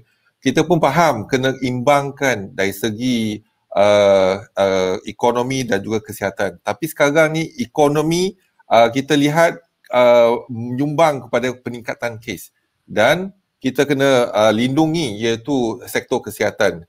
Dan kita telah pun cadangkan 3 perkara kepada kerajaan. Tingkatkan kepatuhan kepada SOP. Setiap kilang ada SOP dia, tetapi kepatuhan tu tak ada. Contohnya masa kita buka dulu ada SOP, tapi SOP ke laut. Bila SOP ke laut, jangkitan berlaku. Dan kita tak tutup kilang tersebut. Jadi sekarang ni kalau ada kes yang positif, kita akan tutup kilang tersebut dengan penguatkuasaan yang tinggi. Yang kedua, kita tingkatkan vaksinasi, iaitu kita bagi keutamaan kepada kilang-kilang yang penting untuk divaksinasikan. Jadi mungkin majikan ataupun boleh dapatkan vaksin, beli vaksin ataupun dapatkan vaksin dan berikan kepada pekerja-pekerja kilang. Dan sekarang ni sama ada penguatkuasaan, kalau kita tak dapat laksanakan penguatkuasaan yang baik, jadi hanya ada satu lagi cara, tutup je kilang tu. Inilah yang kita telah bentang kepada MKN, dan kita hanya boleh nasihat. Kementerian Kesihatan boleh nasihat. Tindakan tu lah tindakan MKN. Sama ada boleh laksanakan ataupun tidak. Itu je. Okey, terima kasih Tan Sri. Saya ada soalan yang di WhatsAppkan kepada saya awal tadi, iaitu berkaitan dengan SOP di masjid ni. Saya mungkin akan minta saya bersamaha ataupun Datuk Sirajuddin untuk mengulasnya. Kerana kita dapati bahawa walaupun SOP itu dibuat, tetapi masih ada yang cuba untuk melanggar. Contoh yang diberikan kepada saya ini adalah kes yang di Kelantan tersebut, yang mana terdapat di kalangan rakyat yang kata apa, melakukan solat ketika tidak dibenarkan untuk melakukan solat di surau dan masjid itu, dengan menutup lampu dan berhimpun di dalam itu. Jadi macam mana keadaan ini untuk kita hadapi? Mungkin Datuk Syahid Bersamahah dulu ke? Macam mana? Terima kasih Prof. Oslan, Tan Sri dan Datuk. Jadi soal pematuhan, sebab itulah yang mungkin saya boleh respon, sebab penekanan kepada kepatuhan SOP ini sangat penting. Sebab kalau pengalaman di wilayah persekutuan, sebab tadi kes di Kelantan, kan, saya tidak ada maklumat banyak di sana. Tapi sebelum ini, apabila MKN mengeluarkan salah satu arahan SOP apabila berlaku kes, sebab kita tak faham, MKN selalu keluarkan SOP, tapi khusus kepada masjid, oleh kerana dia bidan negeri, maka kita akan selalu berbincang dengan pihak yang saya sebutkan di awal tadi, dengan Jawi, dengan Majlis Kemajuan Wilayah Persekutuan, untuk memberi kelonggaran lah berbanding dengan apa yang diputuskan oleh MKN. Itu berlaku, saya boleh sebut, sebab kadang-kadang kita melihat dari perspektif yang berbeza dan kita buat satu justifikasi. Kenapa? Sebagai contoh lah, pernah di wilayah persekutuan, Tuanku Tuan memperkenankan sehingga full capacity dengan SOP lah. Sebelum itu dengan half masjid, separuh dengan penjarakan dan sebagainya. Tapi antara justifikasi yang kita berikan ialah kerana kita boleh laksanakan dengan jumlah yang ramai ini dengan kepatuhan ke SOP kerana kita berdisiplin. Mereka yang pergi ke masjid sangat berdisiplin dan tidak ada kes yang berlaku di masjid atau surau. Dan kita memang nampak itu kalau khusus di wilayah persekutuan lah. Tapi apabila berlaku kes-kes yang seperti ini, akhirnya kita susah untuk lagi mencari justifikasi untuk memperluaskan lagi bilangan ataupun kapasiti dari segi jumlah di masjid. Ini masalah yang kita hadapi. Apabila berlaku kepatuhan di mana-mana tempat, maka ia sebenarnya telah memberi kesan kepada keputusan kita untuk yang seterusnya. Jadi kalau dalam keadaan bersih, dalam keadaan biasa, kita ada justifikasi. Kita boleh buat kerana kita berdisiplin, semua tak ada kes lagi dan semua ikut peraturan dan sebagainya. Itu justifikasi cukup strong lah, cukup kuat untuk kita bagi cadangan supaya membuka negara lebih luas. Tapi bila berlaku kes ini yang problem. Dan ia berkesan. Berkesannya bukan di masjid itu saja. Dia berkesan kepada masjid lain, di daerah lain dan sebagainya sebab keyakinan kita kepada orang ramai boleh patuh atau tidak patuh itu sudah semakin turun. Ini sebenarnya perlu semua pihak mengambil cakna tentang SOP dan kepatuhan kepada SOP ini sepenuhnya. Barulah kita dapat menguruskan perkara ini dengan baik. Itu respon saya lah, Prof. Ya, Datuk Siraj, kalau ada nak tambah. Okey, terima kasih Prof atas ruang yang diberikan untuk menambah. Apa yang dinyatakan oleh Sahibu Samahah Datuk Dr. Lokman sebentar tadi memang bersesuaian atau bertepatan dengan apa yang kita laksanakan. Contohnya, kalau di wilayah ataupun di negeri-negeri yang memberi kebenaran untuk menunaikan solat jemaah dan solat Jumaat, dan para jemaah dan jawatankuasa masjid tersebut mengawal dan mematuhi SOP yang kita tetapkan. Alhamdulillah, tak timbul kes, tak timbul kluster. Yang timbul kluster ini apabila ada segelintir masyarakat yang cuba melarikan diri, escapism daripada melaksanakan tuntutan SOP. Mereka cuba nak buat mengamalkan solat jemaah sebagaimana waktu biasa. Tidak wujudnya pandemik, tidak wujud keadaan darurat sebagaimana yang ada pada hari ini. Itu timbul. Kalau kita rujuk kepada KKM, rujuk pada yang bahagia Tan Sri KP KKM, beliau ada data berkaitan dengan kluster keagamaan. Cuma kita tak pernah nak dedahkan secara umum. Dan benda itu akan menimbulkan keadaan yang kurang enak di kalangan masjid dan surau contohnya. Namun begitu, apa yang kita usahakan agar penguatkuasaan ini dapat dilaksanakan? Pemantauan di peringkat negeri contohnya. Apabila SOP itu telah kita bangunkan di peringkat persekutuan, di peringkat muzakarah MKI, dibawa ke MKN dan diputus dan diwartakan di bawah akta di Kementerian Kesihatan, maka pelaksanaan itu akan dilaksanakan penguatkuasaannya oleh pihak polis PDRM bersama dengan pihak KKM dan juga pengawalan pelaksanaan oleh Jabatan Agama Islam negeri-negeri. Harapannya agar perkara ini tidak berulang lagi dengan berlakunya dengan pendedahan yang berlaku di Kelantan itu contohnya. Kita amat berharap agar agensi-agensi agama negeri bersama-sama dengan pihak penguatkuasa untuk memastikan tidak berlaku lagi keterisan atau ketidakakuran terhadap SOP aktiviti masjid dan surau di masa-masa akan datang, sehingga kita dapat menurunkan kadar jangkitan COVID-19 ini dan kita dapat beralih ke fasa 2 sebagaimana yang dibentangkan oleh Yang Berbahagia Tan Sri sebentar tadi, insya-Allah. Ya. Terima kasih Datuk Siraj. Saya kembali membacakan ada soalan juga yang sampai melalui WhatsApp kepada saya ni. Mungkin ditujukan kepada Tan Sri berkaitan dengan baru-baru ini ke bawah duli Yang Maha Mulia Sultan Selangor ada menzahirkan agar ditambah vaksin untuk di negeri Selangor. Dan kita tahu bahawasanya Selangor dan wilayah persekutuan ini boleh dikatakan sebagai macam ground zero lah, tempat yang ramai yang dijangkiti tersebut. Jadi mungkin Tan Sri boleh jelaskan kepada kita bagaimana KKM menangani isu ini dari sudut vaksin jumlah bilangan vaksin. Terima kasih. Kalau kita lihat masalah vaksin sekarang ini ialah masalah bekalan. Jadi ini masalah perolehan. Jadi tahun lepas lagi kita dah beli semua vaksin hanya untuk dapatkan vaksin tersebut dalam masa yang terdekat ni lah. Jadi kalau kita lihat untuk setiap negeri, memang negeri Selangor penduduk dia tinggi iaitu 6.4 juta dan vaksinasi yang paling tinggi juga berlaku di negeri Selangor, Kuala Lumpur dan juga Sarawak. Sekarang ni kita tumpukan di Sarawak. Jadi sekarang ni isu dia adalah bekalan. Kalau kita nak beli vaksin pun sekarang ni, vaksin akan dihantar lambat lagi. Jadi boleh kita beli, kita dah bayar pun vaksin semua, tapi bekalan tu tak sampai lagi.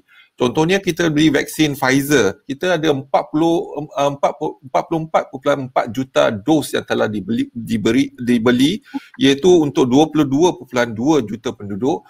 vaksin Sinovac kita ada 12.8 juta dos, iaitu untuk 6.4 juta penduduk, iaitu fill and finish daripada Pharmaniaga.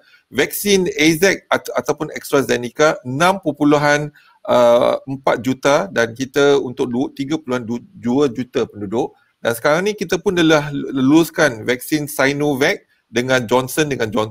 Dan kita telah pun beli vaksin Sinovac yang cucuk sekali saja, tak payah 2 kali, dengan jumlah 3.5 juta penduduk. Dan Johnson sekarang ni saya dimaklumkan dalam kita akan membeli lebih kurang 6 juta penduduk. Jadi hanya sekali saja kita cucuk. Jadi kalau kita boleh gunakan sekali, maka kita boleh gunakan di pendalaman, di sepadan untuk ataupun pekerja asing, parti dan padi dan sebagainya. Ini ialah kita nak pertingkatkan vaksin. Saya dimaklumkan sekarang ni vaksinasi setiap hari dalam lebih kurang 200,000. Tapi kalau boleh kita tingkatkan kepada 300,000 dalam tempoh masa sekarang ni. Ada peperangan sekarang ni, 2 kaedah. Kaedah kesihatan awam kita laksanakan untuk fasa 1 dan kita pertingkatkan vaksinasi, iaitu untuk bulan ni, bulan depan dan bulan Ogos. Jadi kalau kita boleh tingkatkan, kita boleh capai herd immunity ataupun immunity kelompok, kita boleh selesaikan ataupun putuskan rantaian jangkitan COVID-19 dalam negara kita. Terima kasih. Terima kasih Tan Sri. Saya nak petik ada soalan daripada netizen yang daripada Facebook, anak muda Zul. Yang ni mungkin kedua-dua ahli panel, saya bersama Mufti dan juga Datuk Dr. Siraj mungkin boleh ulas yang ni, berkaitan dengan PPV di masjid ini, cadangan PPV di masjid di setiap daerah adalah salah satu cara di dalam mempercepatkan proses vaksinasi nasional.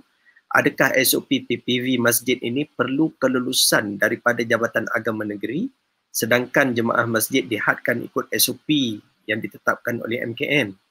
Jadi mohon pandangan. Mohon Datuk Sirajuddin. Okey, boleh saya respon dahulu. Untuk mewujudkan PPV ini adalah di bawah tanggungjawab Kementerian Kesihatan. Pastinya selepas ini Tan Sri Nur Hisham boleh terus menyambung. Dan bagi pihak berkuasa agama negeri, saya kira tidak menjadi masalah kalau sebelum ni PPV dilaksanakan di dewan-dewan orang ramai ataupun di beberapa lokaliti yang dimanfaatkan.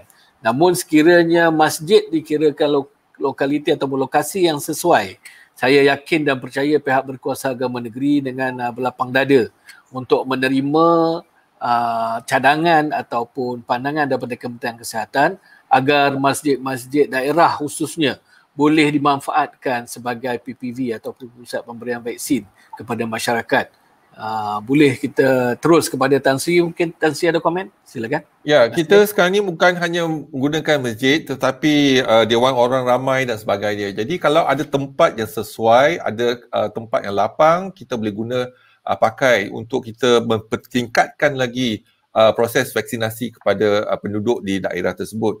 Inilah yang kita pun ada drive-thru. Mungkin masjid pun kita boleh buat drive-thru, tak payah turun terus datang untuk vaksinasi. Terutamanya untuk dos kedua. Kalau dos kedua kita dah ada persetujuan dan sebagainya, jadi mudah. Masuk je dos kedua kita bagi vaksin saja.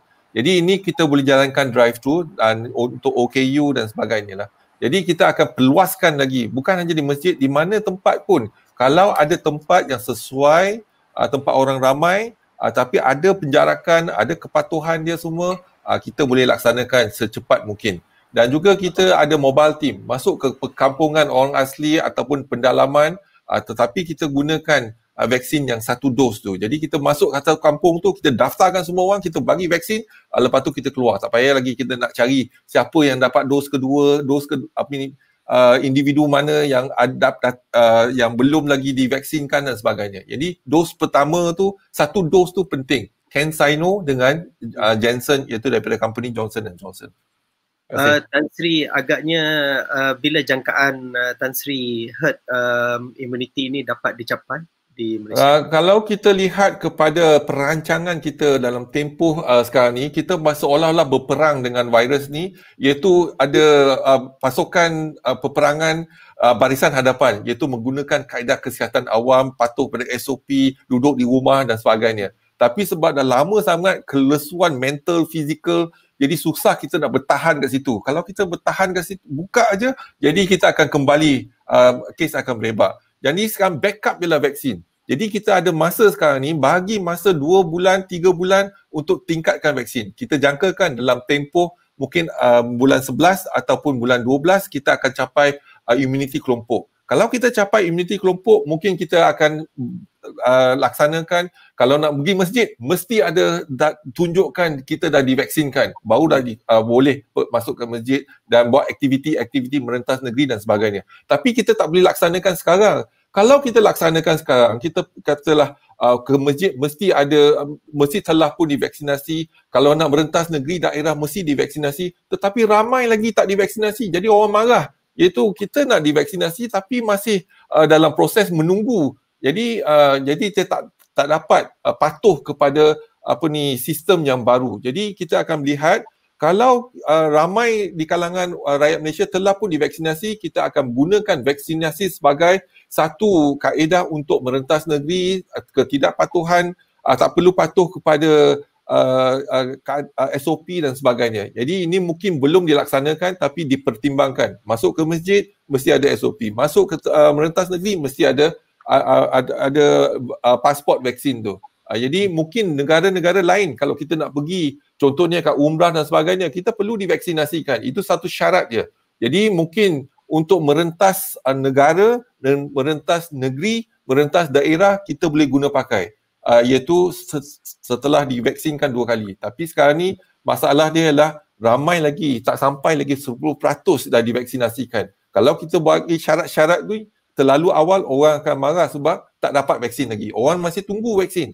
Jadi kita kena perluaskan vaksinasi dengan secepat mungkin. Terima kasih. Alhamdulillah Tan Sri, alhamdulillah semua panelis dan para penonton sekalian, kita telah mendengar alhamdulillah panjang lebar apa yang disampaikan oleh ketiga-tiga panelis sebentar tadi. Kita telah sampai kepada segmen kita yang ketiga, iaitu ulasan penutup daripada ketiga-tiga panelis lah. Saya memberikan ruang ini sekitar 2 minit begitu untuk setiap panelis untuk memberikan ulasan akhir. Pertamanya saya mempersilakan, saya bersama Datuk Dr. Luqman. Terima kasih Prof. Roslan.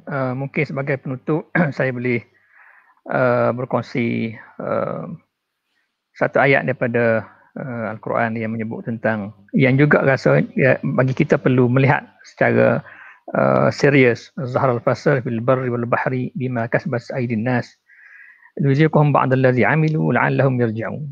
Lahirlah kefasadan di lautan, di daratan dan lautan, bima kasabas aydin nas, dengan sebab pelakuan manusia. Liyuziqhum ba'd allazi 'amilu, supaya Allah merasakan kepada mereka itu ba'd allazi 'amilu, kerana atas apa yang telah mereka lakukan. La'allahum yarji'un, ujung ayat itu mudah-mudahan mereka itu yarji'un, kembali kepada Allah Subhanahu wa taala. Apa yang kita hadapi sekarang ini adalah daripada Allah Subhanahu wa taala, dan ada sebab musababnya, iaitu di atas kerosakan yang kita lakukan sendiri oleh manusia. Dan kita perlu kembali kepada Allah Subhanahu wa taala. La'allahum yarji'un. Yang saya rasa dalam proses kita mengurus COVID-19 ini, mengurus SOP dan sebagainya, kita perlu ada la'allahum yarji'un. Itu juga perlu ditekankan. Perlu kembali kepada Allah Subhanahu wa taala. Allah lah yang menurunkan sesuatu penyakit, Allah juga yang akan membuang suatu penyakit. Tapi kita mesti yarji'un, mesti kembali kepada Allah Subhanahu wa taala. Ini juga saya kira perlu ada penekanannya dalam menguruskan situasi ini, supaya kita balik kepada Allah Subhanahu wa taala dan kita sama-sama bertaubat kepada Allah Subhanahu wa taala, dan kita akui kelemahan diri kita, dan kita sama-sama akur bahawa kita telah melakukan banyak kesalahan dalam hidup ini, dan kita perlu kembali kepada Allah Subhanahu wa taala, supaya dengan cara ini juga, ini sebenarnya adalah satu cara yang kita perlu tanganinya. Kita tak boleh hanya berfikir dari sudut fizikal saja. Kita mungkin boleh buat SOP ini, boleh kita laksanakan vaksin dengan pelbagai nama vaksin itu, tapi itu semua adalah sebab musabab dari segi fizikal. Kita perlu kembali kepada Allah Subhanahu wa taala. Ia juga merupakan sebab kepada diangkatnya sesuatu bala kepada umat manusia ini. Wallahu a'lam. Terima kasih. Saya bersama Datuk Tan Sri. Terima kasih. Jadi kita lihat ini pandemik COVID-19 ini adalah satu dugaan dan juga cabaran daripada Allah Subhanahu Wa Taala, dan kepada kita kena berusaha bersungguh-sungguh dan juga bertawakal pada Allah Subhanahu Wa Taala. Itulah cara kita dan juga muhasabah diri kita, keluarga kita dan juga negara kita. Bagaimana kita boleh melaksanakan tugas kita. Sebagaimana firman Allah Subhanahu Wa Taala, wa'tasimu bihablillahi jami'a wala tafarruqu wazkuru nikmatallahi 'alaikum.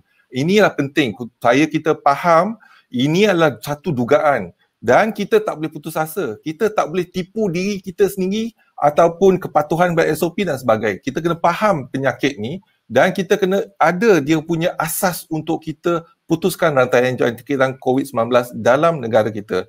Dan apa yang kita tipu diri kita sendiri, kita boleh tipu penguatkuasa, kita tak patuh SOP, boleh. Tetapi kita tak boleh tipu virus tersebut. Virus itu akan menjangkiti dan akibat jangkitan tu mungkin kita boleh berakhir dengan kematian. Tapi ini semua dah ditakdirkan, qada dan qadar. Tapi kita kena berusaha dan elakkan jangkitan COVID-19 dan kita perlu tawakal pada Allah Subhanahu Wa Taala. Terima kasih. Terima kasih Tan Sri. Menarik ayat yang dibacakan Tan Sri itu tadi, wa'tasimu bihablillahi jami'an wa la tafarraqu, yang sebenarnya juga menjadi moto kepada Persatuan Ulama Malaysia yang diusahakan dulu oleh almarhum Ustaz Nik Muhyiddin Musa yang juga merupakan ayah mertua kepada Tan Sri. Alhamdulillah. Datuk Siraj?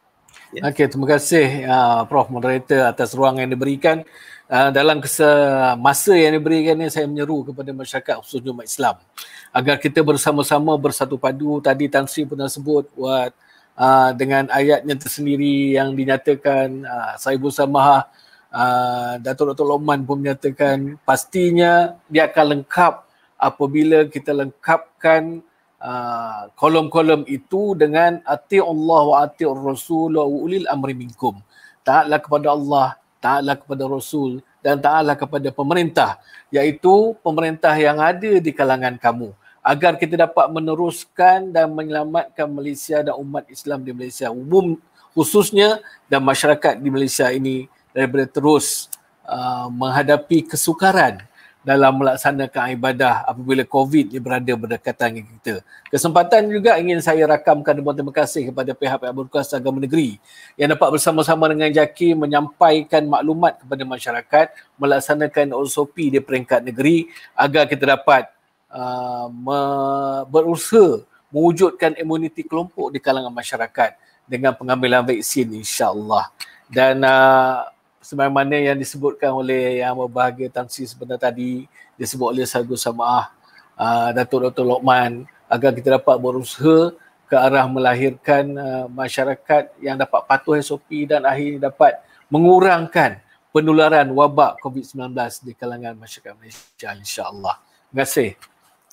Alhamdulillah, terima kasih kepada Datuk Siraj dan terima kasih kepada semua yang orang kata daripada tadi setia bersama menanti sehingga akhir rancangan kita. Alhamdulillah, saya bagi pihak penganjur iaitu Pertubuhan Intelektual Negara Pintar, Persatuan Ulama Malaysia PUM dan juga Yayasan Muslimin Malaysia Berhad ingin merakamkan ucapan jutaan terima kasih sekali lagi yang tidak terhingga kepada semua yang bersama menjayakan webinar kita pada malam ini, terutama kepada panelis kita yang berbahagia Sahibul Samahah, Datuk Dr. Lokman Haji Abdullah, Mufti Wilayah Pertuan, Tan Sri Datuk Sri Dr. Nur Hisham Abdullah, Pengarah Kesihatan, Ketua Pengarah Kesihatan Kementerian Kesihatan Malaysia, dan juga Datuk Dr. Sirajuddin Suhaimi Timbalan, Ketua Pengarah Operasi JAKIM yang telah bersama memberikan pandangan-pandangan dan ujahan mereka yang saya kira semuanya bermanfaat untuk semua di kalangan rakyat Malaysia di dalam kita menjayakan tajuk forum kita ataupun webinar kita malam ini iaitu sosialisasi agamawan dalam menangani COVID-19. Dan harapan kita semua agamawan dan juga seluruh rakyat Malaysia dapat bersama-sama dengan kerajaan, dengan Kementerian Kesihatan yang sentiasa memberikan panduan kepada kita, dibantu oleh institusi-institusi agama, JAKIM, institusi mufti yang turut sama memberikan panduan kepada kita semua dalam soal untuk menangani COVID-19 ini. InsyaAllah mudah-mudahan kita bertemu lagi dalam pertemuan yang akan datang dalam siaran seterusnya sehingga kita bertemu. Aku qouli hadza wa astaghfirullah li wa lakum. Wassalamualaikum warahmatullahi wabarakatuh. Waalaikumsalam warahmatullahi wabarakatuh. Waalaikumsalam warahmatullahi wabarakatuh.